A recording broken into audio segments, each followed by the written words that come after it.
सध्या 12वीच्या परीक्षा सुरू आहेत. त्यामध्ये जिल्हा परिषद शिक्षण विभागाकडून आधुनिक तंत्रज्ञानाचा आणि सोशल मीडियाचा वापर उत्तम पद्धतीने करण्यात आला असून याची चर्चा राज्यभर होतीये. या परीक्षेच्या वेळी सर्व शिक्षकांच्या मोबाईलचा वापर अनोख्या पद्धतीने करण्यात आला असून ते एक मनोरंजनाचं साधन असून सुद्धा शिक्षणाचं साधन बनलं पाहिजे याविषयी माहिती सांगताना माध्यमिक विभागाचे शिक्षणाधिकारी सचिन जगताप यांनी महत्त्वपूर्ण माहिती दिली. परीक्षकांचे मोबाईल झूम मीटिंगद्वारे जिल्हा परिषद मुख्यालयात जोडले असून प्रत्येक परीक्षा केंद्रावर मुख्यालयातून लक्ष ठेवलं जातंय. हा उपक्रम राज्यभरातून फक्त सोलापुरातच राबवण्यात आला असून या उपक्रमाची दखल राज्यभरात घेतली जाते. जिल्हाधिकारी कुमार आशीर्वाद, मुख्य कार्यकारी अधिकारी कुलदीप जंगम यांच्या मार्गदर्शनाखाली हा उपक्रम यशस्वी करण्यात आला आहे.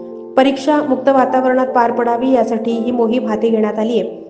मीटिंगच्या माध्यमातून जिल्हा परिषद मुख्यालयात सर्व मोबाईल जोडले असून परीक्षा केंद्रांवर जिल्हा परिषदेच्या मुख्यालयातून लक्ष ठेवण्यात येते. त्यामुळे परीक्षा केंद्रांवर वैयक्तिक लक्ष दिलं गेलंय. प्रत्येक जिल्ह्यात कॉपी सारख्या प्रकार आणि यावर होणाऱ्या अनेक प्रकारांवर आळा बसलाय.